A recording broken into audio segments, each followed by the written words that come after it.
All right, today we are joined by a directing team. We're joined by the directing team of Matt Bettinelli-Olpin and Tyler Gillett, the men behind Radio Silence. You've seen their movies. You've seen Ready or Not. You've seen Scream 5, Scream 6, Abigail, Devil's Due, and you are gonna see on March 20th their new movie, Ready or Not 2. We're here with the Radio Silence boys. How you doing, Matt and Tyler? Hey! So good, dudes.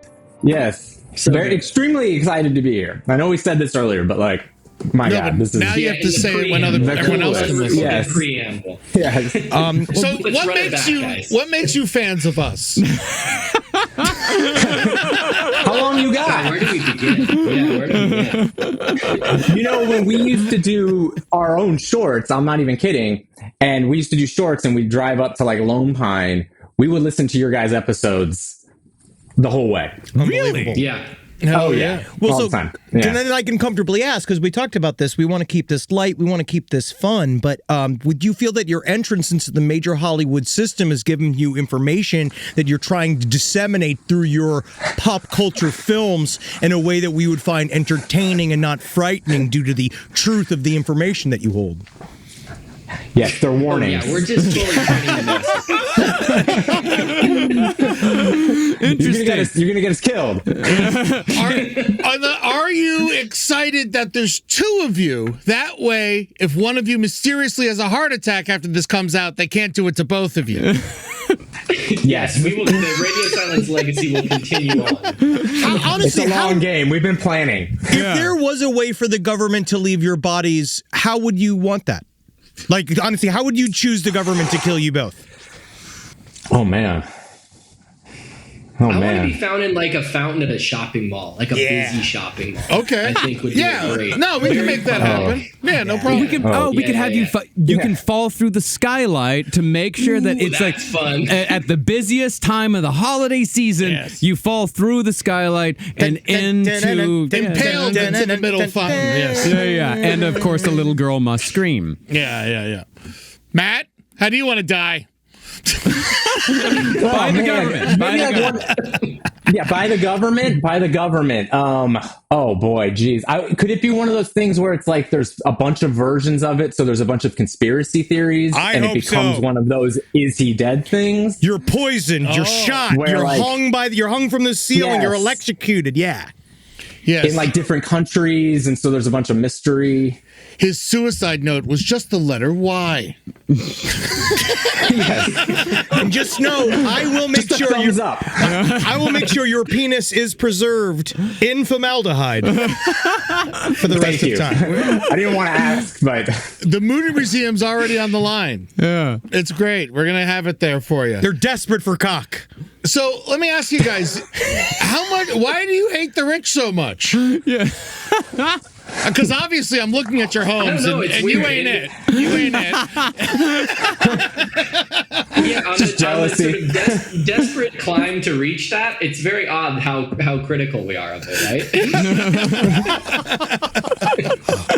Yeah, but because the Ready or Not films, like both of them, are definitely like criticisms on the rich and how they play with the. We're doing a series on the DuPont, we're working on a series on the DuPonts right now, and the DuPont Foxcatcher murder was very much just a man playing with the lives of those that they see below them. Like, what is it about that with the Ready or Not films that you guys wanted to bring to the forefront? Abigail too. And Abigail as well, yeah. yeah, Abigail's a lot of it. I think it's something that it's unfortunately just a truism. It's an evergreen truth that the rich will take advantage of everybody else, right?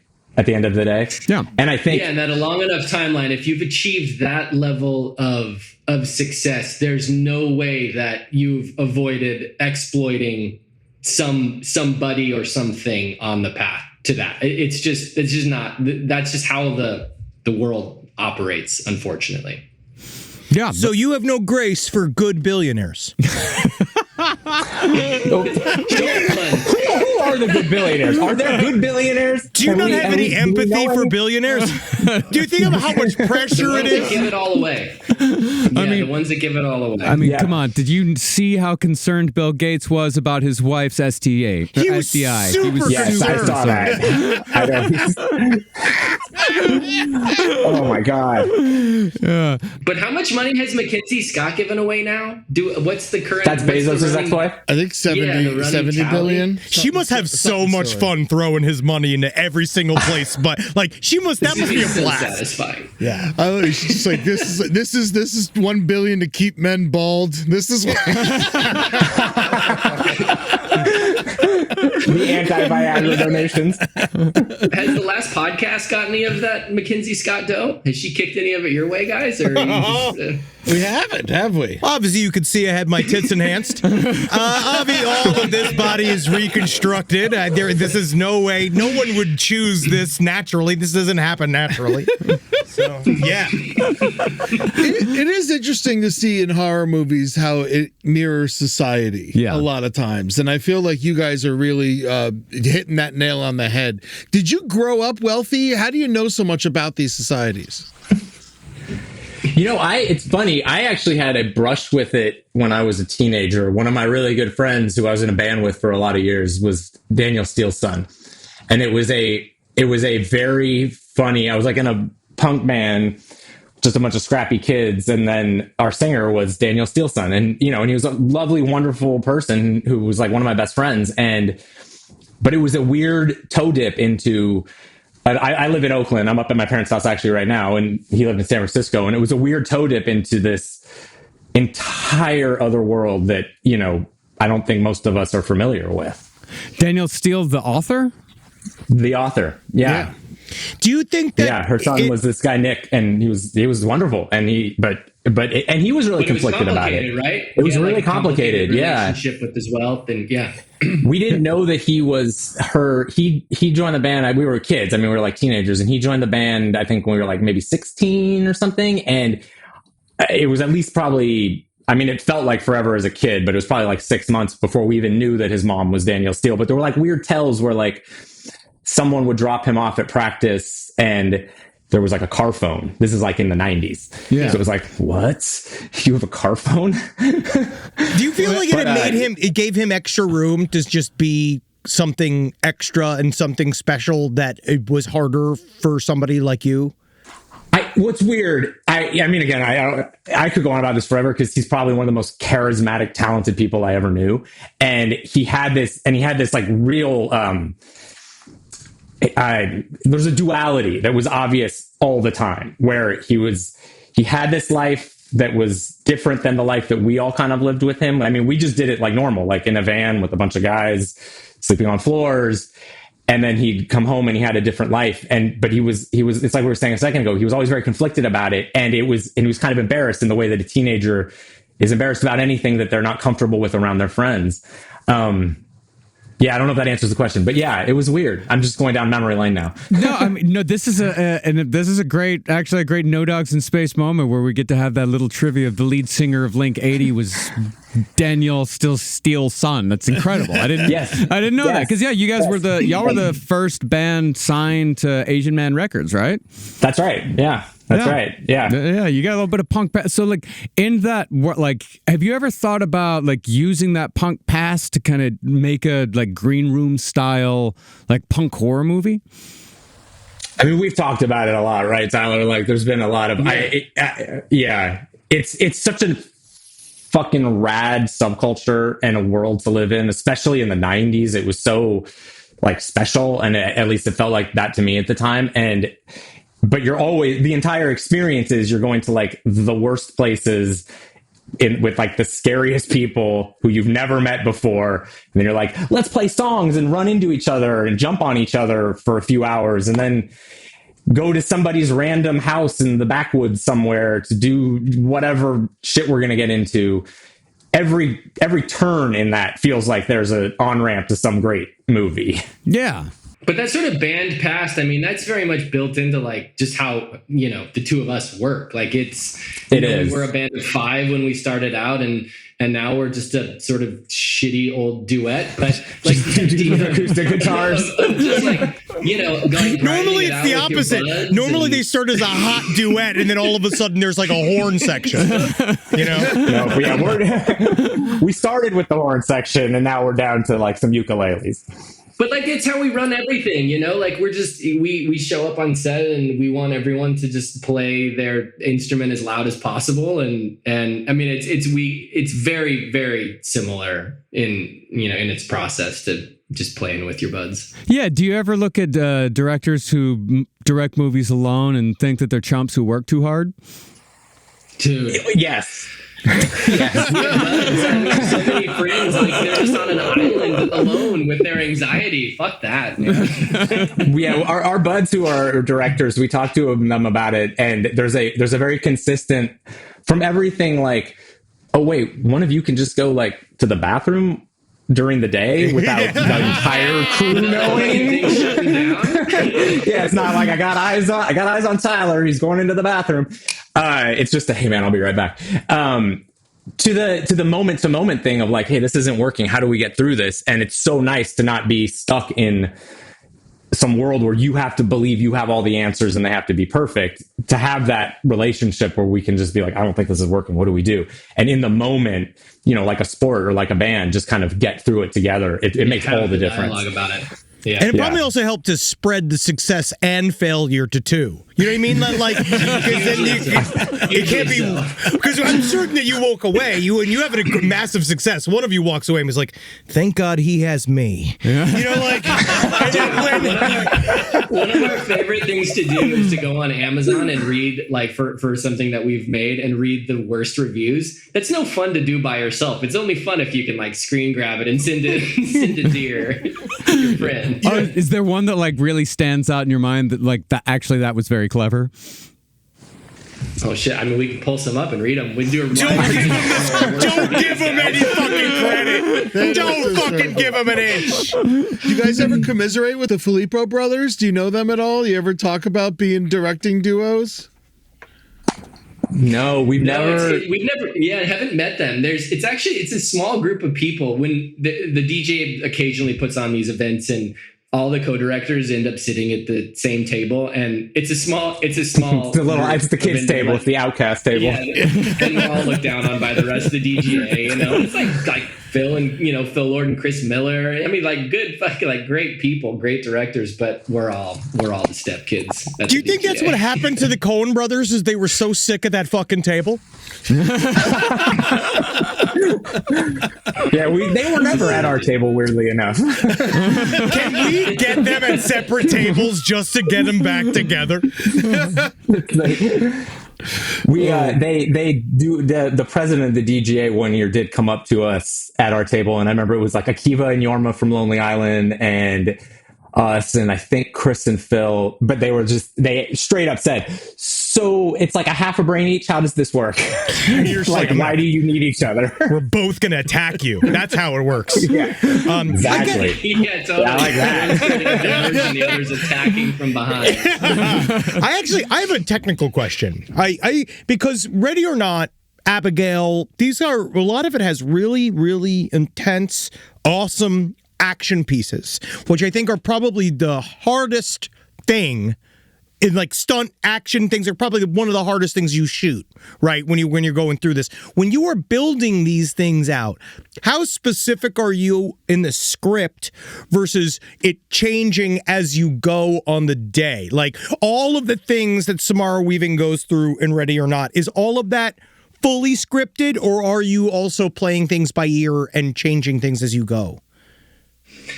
It's always pretty loose. I mean, I think you have to have a somewhat of a blueprint. There has to be some specificity so you can design the set and, get all of the ingredients for the sequence have to sort of show up. And so that has to be present in the script. But like with Ready or Not 2, I mean, we were moving so fast and flying so by the seat of our pants with the sequel that we knew, the sort of broad strokes of how the thing was going to start and like how it had to conclude and what that had to sort of mean emotionally for the characters. But within that, if you've got a great stunt team that is really good at improvising, I mean, it's like watching any sort of great, performer improvise.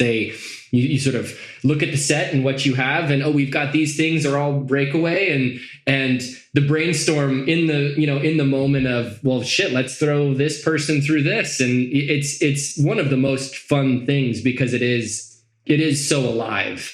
And I mean, the only big stunt things that have to ever feel, for us anyway, are like super, super planned and rehearsed, are the things where you're like pulling people up into the sky and, wire work, things that require real rigging and there's real danger. You just have to premeditate all of that. But the fight stuff, man, it's really fun to watch. And by the way, to throw at a cast member like, hey, we know you rehearsed this. What if we do this? It's amazing to see how, most of the fighting in our movies, it's not like John Wick shit. You're watching people like in a bar fight, basically. That's the kind of action that we love. And that stuff, like, it lends itself to this very improvisational kind of style. But it is the hard stuff to shoot, man. Samara Weaving's a fucking star, and she's also one of those people. She sells the physical acting of because like normally you got these like skinny leading ladies, they don't look like they can't kill people, they can't kill fucking people. Samara, I believe, can kill people. Did you know that she had that her guttural primal scream is one of the best in the business? Did you know that she could do that before you got her on set? No, we had no clue. When she did that the first time, I remember us being, it was very early because we shot the end of the first Ready or Not first. It was all in the first week. And when she did she like rolls off the table and does like, screams. And that was the first time we heard it. And it was like, oh my God, what the everybody fuck? On set was like... Yeah. And then when we went into this movie, to the sequel, we definitely, that was a thing. We were like, where is the right moment for this? Yeah. And we found a really good one that we were like, oh yeah, that's when this has to happen. Because you can't overuse it. You can't make it. Yeah. You have to like save it. You have to be like, you're waiting for this. It's like when you're waiting for like that special part of a song.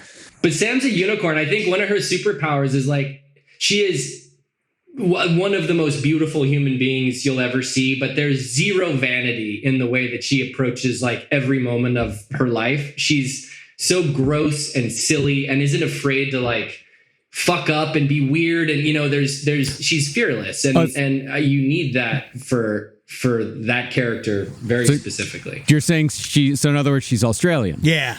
Yeah, totally. I remember I met Margot Robbie and she was like that. She'd like burp and spit and then go like, sorry there, mate. Like do that. And you're like, I'm mesmerized. You're literally, you can do anything. You can do anything. I love you. Anything you want. It's the best. There's actually a moment in Ready or Not 2 where Sam was like, I want to spit at the end of this. Is that cool?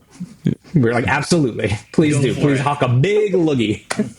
Yeah, Ready or Not 2. We got to see it. It's such an incredibly fun movie. Yeah, it's a lot of fun, man. I had such a great time. It's so much fun, just as good as the first one. But like, I mean, you guys like one of the things that I love about y'all's movies is that your sense of pacing is so fucking good. Like, you really know how to pace a movie. So like when you approach a movie like as directors, do y'all see yourselves as like primarily like horror directors or action directors? Because y'all are just action. You're so fucking good at it. Well, thanks, man. Yeah, thank you. I mean, we never like think about it too specifically because I think the way we came up, it's like we were both like raised on Twilight Zone. Like that was like the touchstone that started everything for us. And so it was sort of like we love genre stuff. We love sci-fi, we love horror, we love action, we love adventure. And so like when we first started working together, a lot of our stuff would kind of dip into, it would be like one little 10-minute short would be sci-fi, horror, and adventure all kind of mixed up together. And I think we've just taken that with us because it's like we feel weird when something's not edging towards scary. We feel weird when something's not edging towards action. And we also feel weird when it's like lacking emotion, because that's kind of what we always tie everything together with, is how do you get, someone like Samara at the center of this that can kind of ground all of the action, all of the horror, all of the emotion, and make it feel like it's cohesive in one thing. is always sort of the goal, but it's a bit of, we love it all and we get to play, kind of for a living now, which is incredible. So it's this, how can we make this more actiony? How can we make this more scary? I mean, that's a conversation we have, I think, all the time. It's like, let's lean harder this direction or that direction.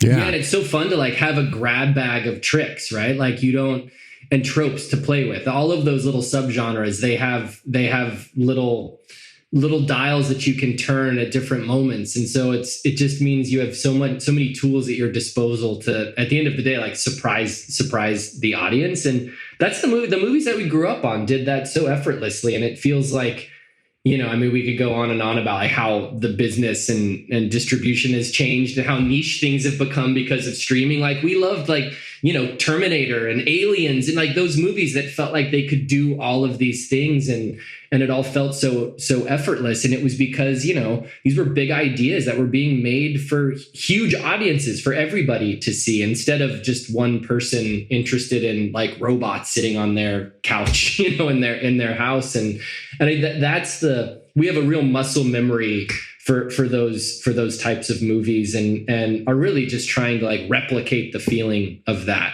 in the stuff that we make. Yeah, man, going to the theater is fucking awesome. I love it so much. Your movie comes out on March 20th, correct? Ready or Not to? Yeah, dude. So make sure you go out and see that movie in the theater. It's a big fucking action movie, big horror movie. You guys are going to love it. I'm sure it's going to be amazing. But I got to ask about like... I thought you were going to hardcore. We were talking about Gaza now, right? Yeah. Now it's a hardcore. You give him the fluff. You set him up with the knife. Actually, yes.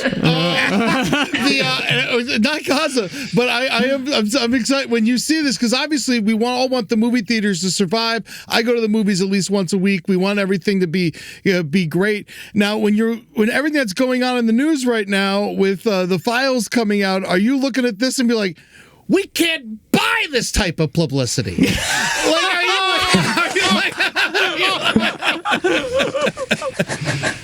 It is shocking and disappointing how topical the movies that we make have become. And sad how unsurprising it is. Yeah. But the weird thing that we saw bubble up when they released the new trailer was that this is Hollyweird conditioning people to be, Henry, I believe you were circling this at the beginning, conditioning people to be used to the idea. Yeah, I'm sorry. I believe I just said it out right. Do the Ladomas family represent any particular family? Do you have an inspiration? Oh, man, you were really trying to make a step in it. All the families. I think we all know. I think we know. But it's the fun of like living in this sort of heightened world of these billionaires is it feels like you can sort of be broad and specific at the same time. And, it also, it's fun to like, look at a class that is so out of reach for everyone that isn't in it that you can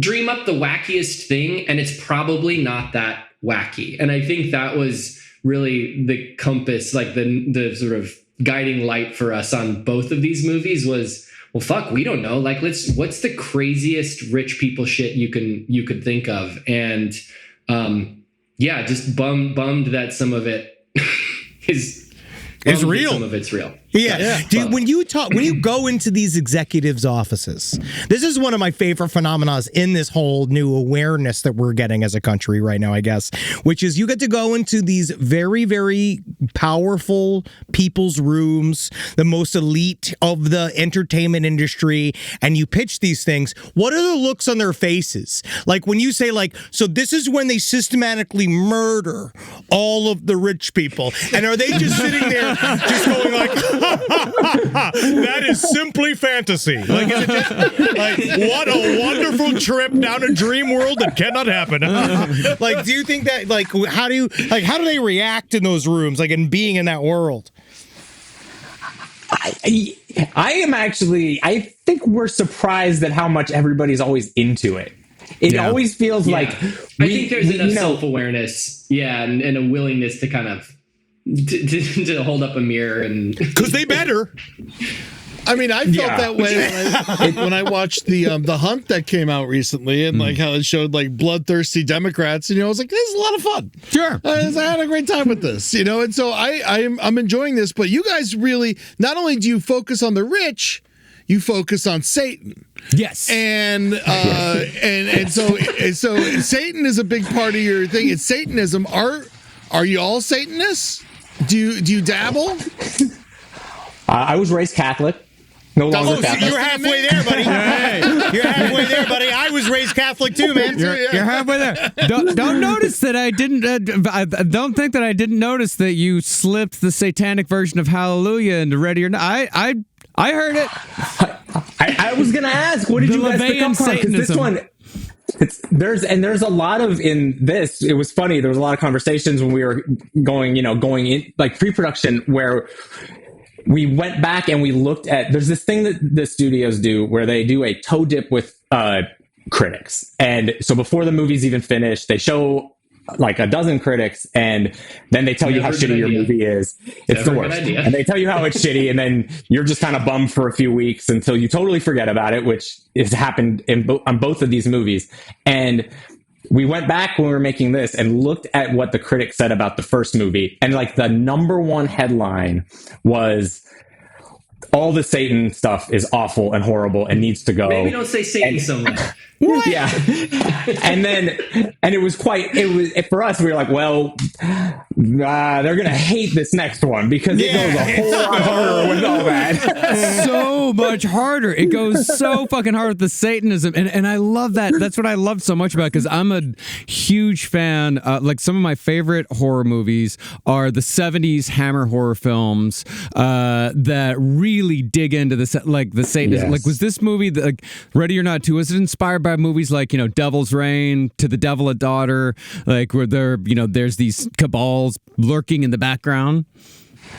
I mean, all of it. We talked a lot about, and I think it maybe had to do with having come off of Abigail, because we talked a lot about like the Christopher Lee stuff, where it's just so gothic and there's such a vibe. And our thing on this was the Ladomises in the first one are like low rent amateur versions of Satanists, kind of like pretending because maybe they saw a movie once and they put on a stupid fucking robe. And so with this one, we were like, he says it in the movie in the first one. He's like, oh, it was the 80s. It was like the first thing he talks about. Exactly. They're playing make believe. It's like when you hear like how the mob watched The Godfather and we're like, oh, we're going to do that. That's our new thing. Yeah. And then for this one, we were like, yeah, but what if these guys are good at it? Like, what if they've got a cool temple and they've got the real robes and they like got the real goat pit and all this kind of fun stuff. So it's kind of a spoiler. Sorry, I didn't realize I was dipping into that, but audience has got to know. No, I think that brings them in. I think it brings them in. I think they're gonna like that. Our audience is gonna like that. There's more Satan. They're gonna like. I mean, you use the words goat pit in relation to a movie, our audience is going to go see it. That's actually like a good thing for them. Yeah. I like when sequels, but honestly, I like when sequels expand versus like, let's just do the whole thing again. Yeah, I love it. No, the world building in this was like so much fun. Like you really expanded because it's a direct sequel. I mean, it begins where the first movie ends. So like, was there any like challenges to doing a direct sequel to a movie? I think the big thing for us was just knowing that over 7 years since we made the first one, that it somehow like magically found a fandom, that we wanted to deliver something that felt satisfying and obviously in the world of the first movie without being overly precious about it. All of our favorite sequels, like T2 and Aliens, like they take the DNA of what's great about the first movie and they apply it to something new and fresh and surprising and ultimately like those movies, whether you see the first or not, like you can be such a fan of and enjoy them as a singular experience. And I think for us that the pressure was just, how do we make something and not be afraid to in some ways like maybe shit on the first movie a little bit and not be like overly cautious and not try to be like too nostalgic about what it is, but to maybe challenge ourselves and challenge the audience's notion of what the movie could be. And that was just, it was fun, but there was a lot of pressure in it too, because you obviously want to deliver something that people love and enjoy in the same way as as the first movie. The first movie felt really effortless. I feel like that's what's so beautiful about that movie, is the reason why it found its audience is because it is wholly its own. And it feels real. It feels awesome. I love their reactions, the family's reactions, and they're so fucking funny. And I guess that's also what works about it, is that it's funny, scary, bloody. Yeah, totally. And I think that like so much is like, and what we were sort of talking about, like the Satanist stuff, that we love the idea of the modern interpretation of something like really ancient and full of tradition, and how just bastardized that has become. And by the way, I feel like that happens with all old institutions. And we love that you have people with all of like trappings of modern life, like still trying to like hold on to something that has its roots in a time and a mythology that are maybe like not even understandable. It's so old and so, so uncanny and strange. And that to us is like where all of that fun lives, like people, like not knowing if the fucking devil exists, like all of that's just so, it's just so sticky and fun. How important was it to you that you be incredibly accurate about Satanism? Were you? I don't even know personally, to be honest. Unfortunately, no, but I love you both.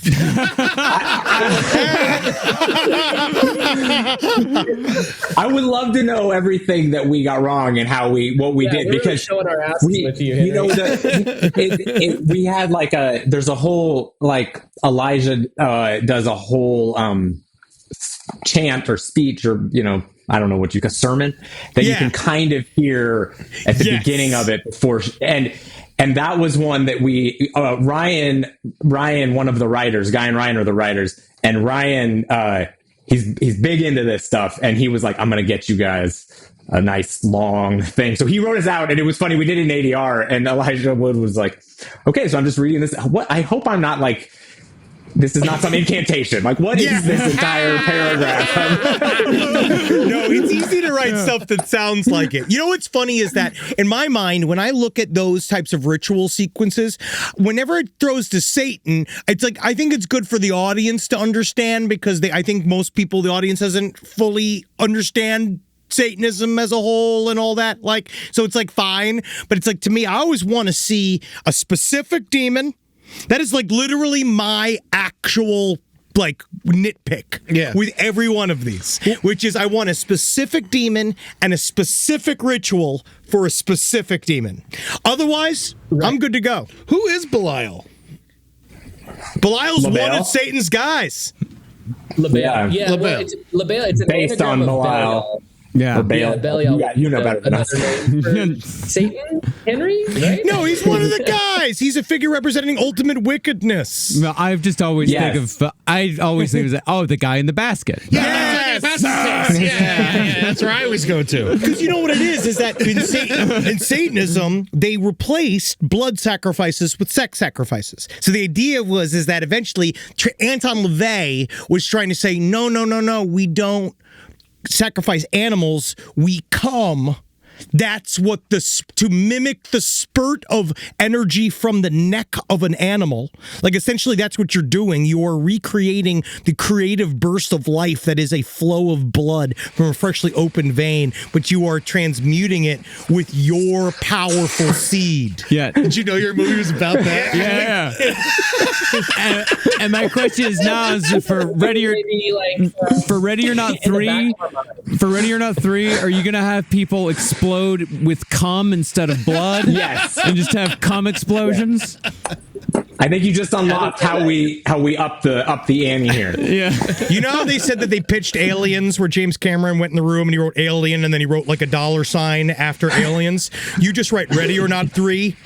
Come. Yeah. But like here underneath on the big underneath it. Because here 2 is here I come. Big square around here it. We come with a U. The cum in the title is not accidental, guys. But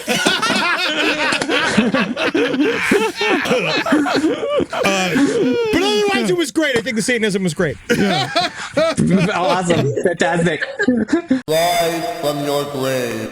Let's take a break to thank our sponsor, Searchlight. Ready or Not 2, Here I Come, is a biting and hilarious satire revealing the absurdities underpinning wealth, tradition, and exclusivity. Moments after surviving an all-out attack from the Ladomas family, Grace discovered she's reached the next level of the nightmarish game. And this time, her estranged sister Faith is at her side. Grace has one chance to survive, keep her sister alive, and claim the high seat of the council that controls the world. I can't wait for you all to see this movie. If you liked Ready or Not 1, this one takes it up to frickin' 11. The blood, the action, it's so much fun. And guess what, folks? You get to see rich people die. You love it! Directed by Matt Bettinelli-Olpin and Tyler Gillett, the full tilt insanity of the action and combusting villains is a sharp and unsparing takedown of the kinds of people that crave power. Ready or Not 2 is now playing only in theaters. Get tickets now. Speaking of the explosions, like, how much fun is it to make people explode on camera? Like, to do those, like, pops? Extremely. Yeah.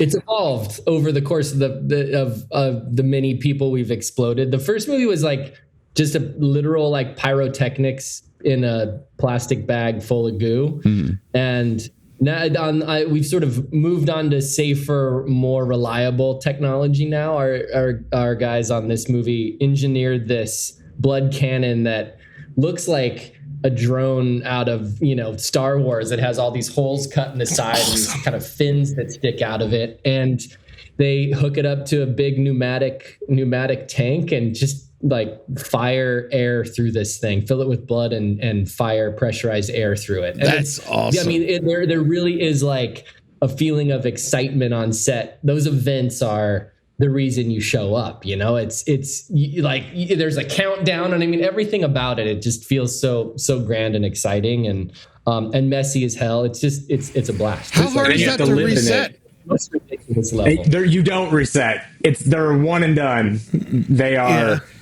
It is, and then the rest of the day or week or however long it has to be there, the set is sticky and gross and for the rest of the time. But it's a vibe. It's fun. It's I love that. That's great. What do you use? Karo syrup? Do you know? What's your blood?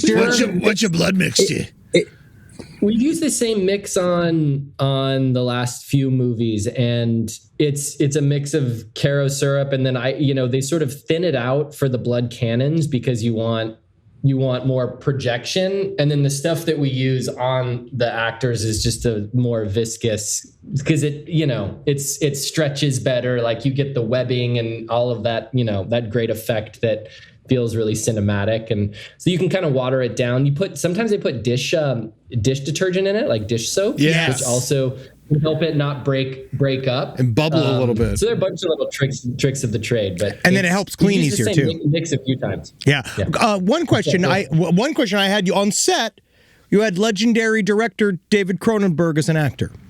Now, when you're looking at this fucking guy, how do you tell him what to do? Like, what is he doing? How do you tell him what to do? Is he one of those where it's like, I dare you to direct me? Like, is it one of those? I mean, he's the nicest fucking dude. That idea came about. Our casting director we were trying to find we had to cast it locally. And he was like, David Cronenberg is a Toronto native and might be into this. And we were like, oh my fucking God, that is the best idea we've ever heard. And it was literally one call and Cronenberg was like, yeah, I'm in. And wow. You didn't have to push the script through like a membrane. Like I thought that you'd have to push it through an open sphincter into like a goo.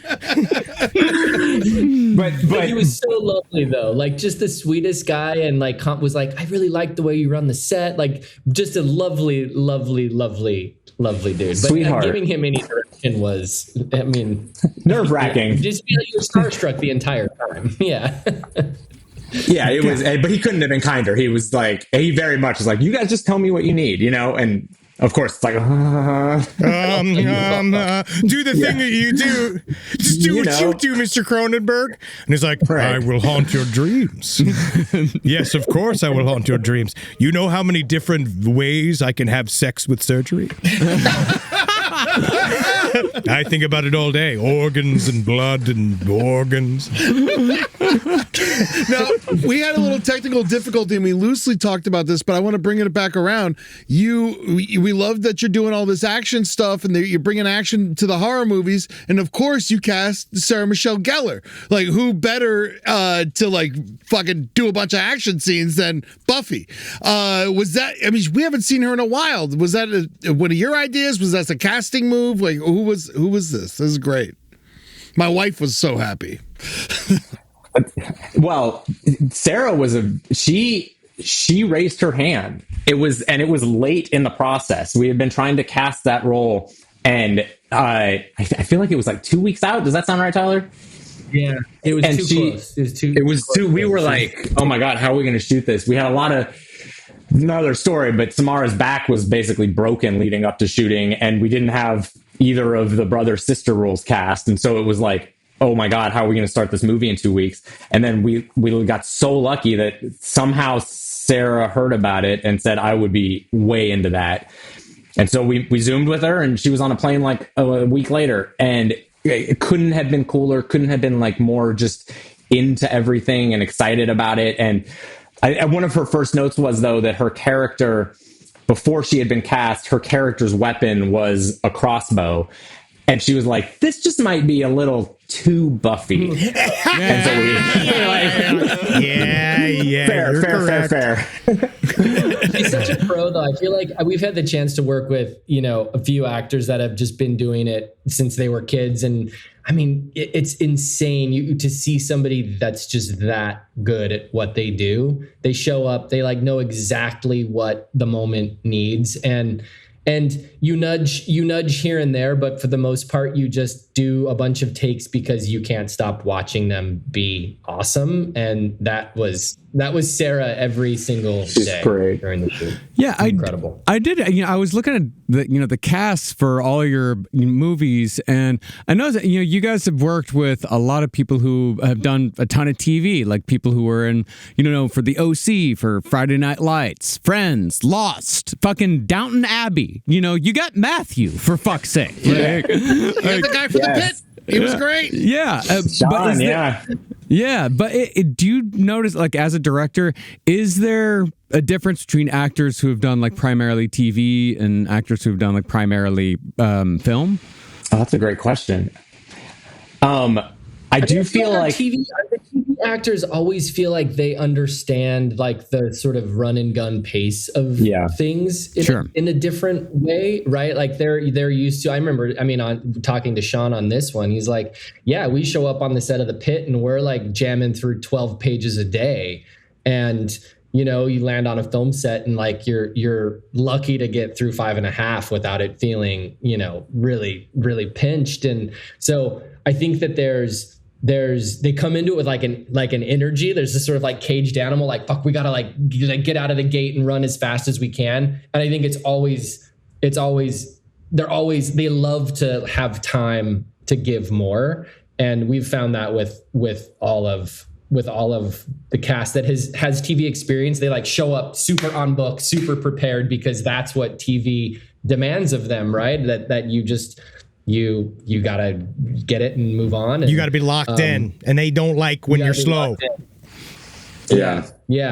And because of that pace, like they get to do a lot of different things, right? It shows that, like Buffy, for example, tons of action, tons of emotional stuff. And so there's just I think there's a real sort of like school of work that comes out of that process. And it's also coming in with like a strong, I was going to say coming in with like a strong choice already made, because it's like, I got to be there on take one. Because I remember, just to talk about Matthew Good for a second and Abigail, he shot for half a day on that movie. It was the last half of the day of the whole shoot. And he comes in and he's like, So I'm just going to kind of have fun with this and like really take some swings. And we were like, this is the end of the movie. You're fucking Dracula. Just be as big and wild and weird as you want to be. Like, we are here for it, you know? I remember him coming up to us and like asking, like, is it too much? And he even asked Melissa, like, is this weird? And she's like, no. The guys will tell you if you cross the line. Yeah, they'll tell you. Yeah. It's always easy to give more. You know what I mean? It's easy to give more. Well, I guess the difference between where we talked about television actors and film actors, it looks like you guys are working on the new iteration of The Mummy with Brendan Fraser. Is he bringing back his character from The Whale?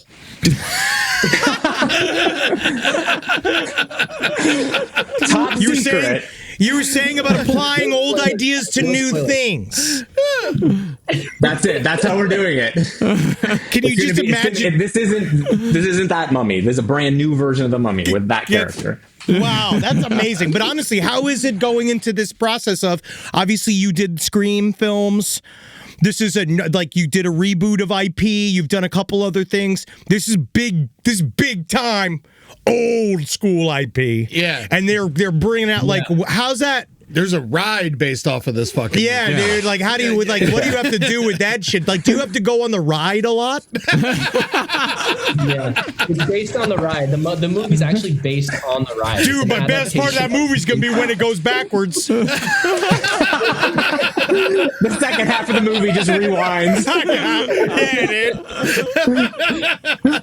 We sort of told ourselves after Scream, like, fuck, we can't get involved in another pre-existing franchise or something that we didn't originate, and then like we started working with the writer Dave Coggeshall, and our like dear friends are producing it, the same dudes that we've been working with for many years. See, that's a dream. That's ready or not. Yeah, and got the band back together, and when we started breaking the story and hearing Dave like pitch on it, it was like, fuck, man, it's just too good to not steer fully into it, and it has remained that. It's like such a special script, and to have the two of them back for it, it just feels really good. It's one of those things. We've been doing this long enough to know that like that's ultimately the thing that you follow, is that feeling, and this one just feels really fucking good. Rachel Weisz is coming back too. Yeah. She is. That's awesome. That's amazing. Yeah. So is it a reboot with the same characters, or is it like a continuation of the 90s Mummy movies? It's finding them now. I mean, we wanted to not overcomplicate anything. We really wanted to be like, here they are. It's been that many years. This is what they're doing, and here's their new adventure. And that's making sure that, I think for us, and again, we did this on Scream, we had to really focus on like, what is the thing that makes this special? Like what is it, and how do we, Tyler, you mentioned this earlier, how do we create the feeling that we all had watching it back then? It doesn't have to be the same thing. It doesn't have to be like nostalgia overload or just like ripping it off, but it has to create the same feeling. And I think for us, when you watch that movie then and now, Rachel and Brendan are that feeling. You're just like, oh my God, they're so good. I just want to be with them doing their thing. And so that was kind of our like headline going into this is about those two characters. Let's have fun with it. And the Brendan Fraser character has eaten himself into immobility into a wheelchair, and he has to, and then he's facing the struggles of being gay. Yes, he's the mummy. It's the mummy for the tummy. This is all of this you can take. Yeah, so, we're gonna get fired now, guys. My primary memory with this movie is having a really awkward movie date in high school. What are you doing to erase that memory from my head? We gotta work that in somehow. That's the. I have a very funny story about it, but I'll tell you later off camera. Is the Tom Cruise version dead? Is that just not have nothing to do with this? Yeah. This sort of resets with those original characters. All right. And is this just is it a part of the like Universal Monsters universe? Yeah. fully. Yeah, dude. That's awesome. Yeah. Congrats. Fuck yeah, man. It's that's gonna go in the amusement park, dude. You're gonna be the new mummy ride, man. Yeah. Fucking have it go upside down. Yeah, we're gonna scare the shit out of you. No, what's it like to be a part of like the arguably like the greatest horror movie tradition in history?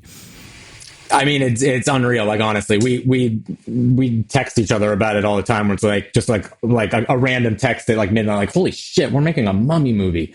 Like, how is that real life? It's fucking crazy. You also kind of have to forget about that because you know, again, you like don't want to be hanging on to that too tightly. I think you can feel that in the wrong way, and so it's finding out how to like express it in the right way, and that's really just what you challenge and what you revive. And we can't say enough about how stoked we are. We feel so ready, like just on a script level, we could like start shooting now. You know, it's just a lot to build a movie of this size. Yeah, well, I'll just have you know that the whole country will finally be excited by a project when you reboot George of the Jungle.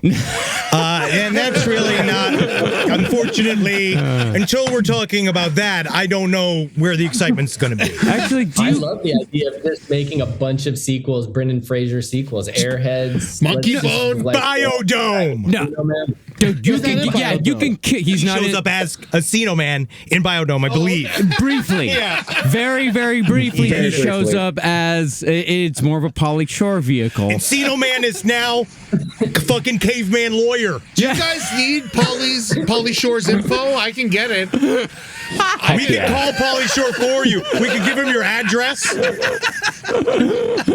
Yeah. Are you willing to do an Encino Man reboot, a horror Encino Man reboot? Oh, the dream. I just watched it again. It's so good. I literally watched it like within the past 6 months, and I was like, this is a fucking great movie.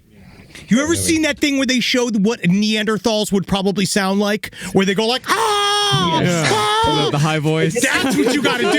You reboot Encino Man with a real Neanderthal that they dig out. And it's just like, it's like a screaming monkey thing. We do the serious version of it.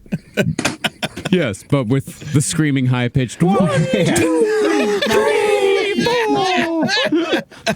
Guys, this is awesome. Yeah. I mean, is there anything you could tell us? Like, where are you at in the Mummy production? Like, where are you? Have you started shooting yet? Have you got locations? No, we are scouting. We went on a really amazing scout to Morocco just recently, and so I mean, we're at the beginning. We're at the bottom of a very tall mountain, but we start prep in earnest in a couple months, and probably I think shooting by end of the summer. You sweet little boys are living the dream. I heard there's a lot of pyramids in Egypt. Yeah. You guys, I know you went to Morocco, but you should try Egypt. Think about it. I mean, it just seems logical to me. It does seem logical. Have you thought about that? It does. And I want this Egypt place. Send me some links on Egypt. It sounds like you guys really aren't doing this radio silence thing right. I think you need Ed. Yeah, dude. I think you need Ed. You go to Morocco and you take a right. Yeah, you really got to go. You skirt around the top there. You got to get past all the bad guys. They got your Boko Harams and your ISISes. You just got to skip past them because that's bad for insurance. And a lot of those guys you can pay off. And you should run our production services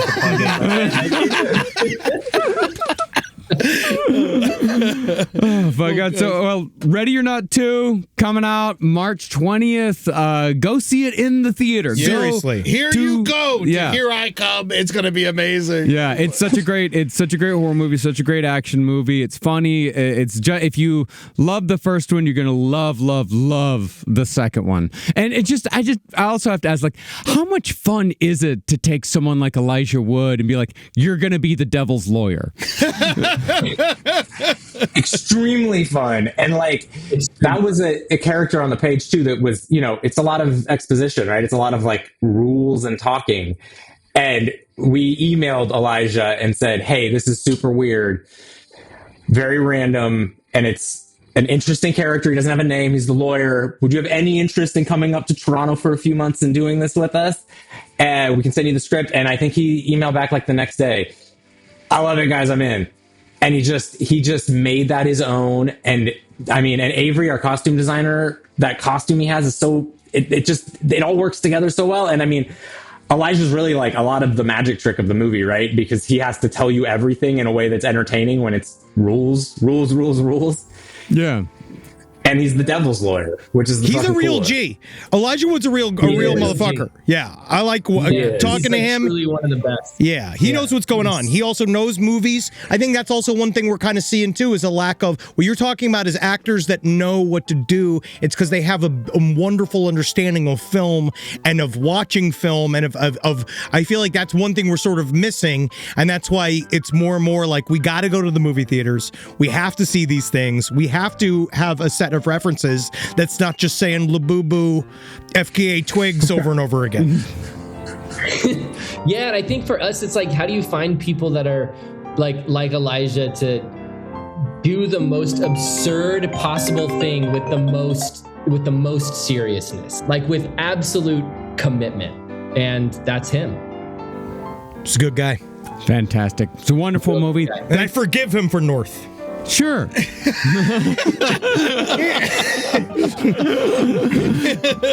Guys, thank y'all so much for joining us today. We really appreciate it. You guys, it was awesome. Thank you guys. This has been fucking awesome. Yeah. Yeah, thank you. Yeah.